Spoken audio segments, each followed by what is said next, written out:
In this video, we will cover creating and managing guidance lines as well as using the Group Manager in the InCommand displays.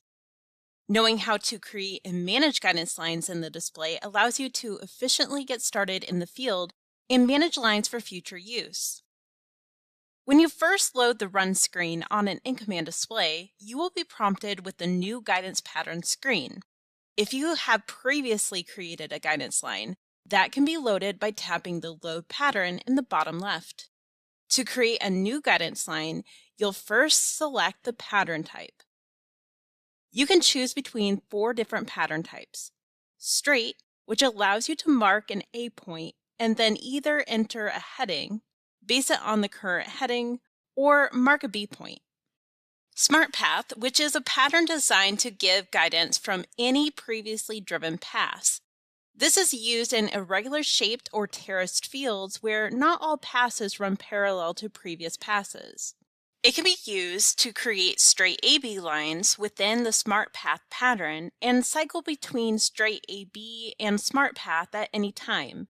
Smart Path patterns are not able to be saved for future use.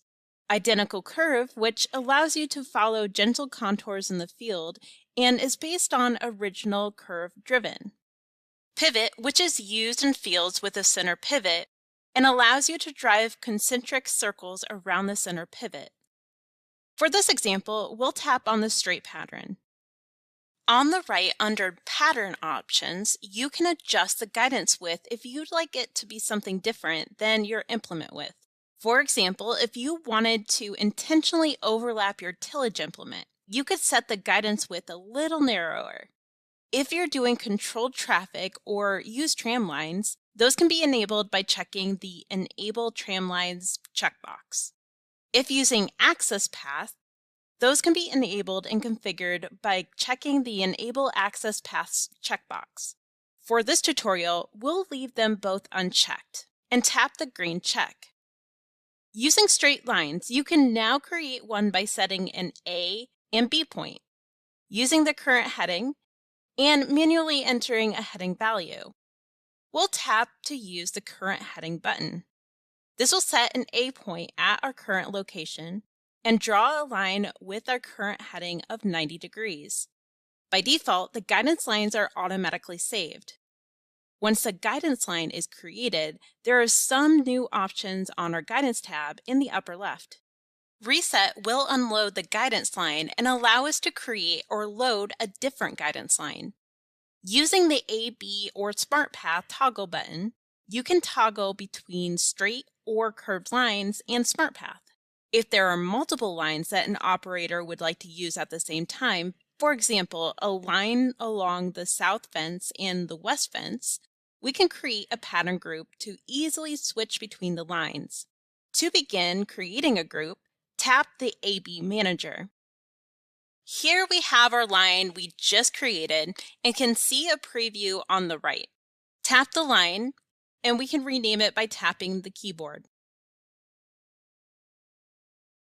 Additional lines can be added to the group by creating a new line or loading an existing. We'll create a second line to add to the group by tapping the green plus. When adding additional lines to the group, only straight, pivot, and identical curves can be added. Tap the green check. Once we're lined up with the west fence, we'll tap the Use Our Current Heading of 0 degrees. Once you have all the lines you'd like included in the group, tap the wrench on the Guidance tab. On the left, tap Save Group. You can edit the name of the group by tapping the keyboard icon. Tap the green check to save the group. When we come back to the field for our next operation, we can reload previously created lines or groups. To load a previously created line or group, tap Load Pattern. Here, we can see our individual lines or our group as noted by the icon on the left. When we select the group, we can see on the right a preview of all the patterns. Note the location of the green and red dots. They are your A and B points. Tap the green check. When loading guidance lines, We can change the guidance width if needed, and we can apply a shift if needed, such as coming back with a different implement or if we want to be offset of a previous pass. The direction of the shift is going to be in reference to the A and B points. Tap the green check. All the lines are now loaded in the group. Tapping the Cycle Forward and Cycle Backward buttons will cycle between all the guidance lines in the group. As you cycle through the lines, the line name will show up on the bottom of the screen. Now you will be able to create and manage individual guidance lines, as well as use the guidance line group managers in the InCommand displays.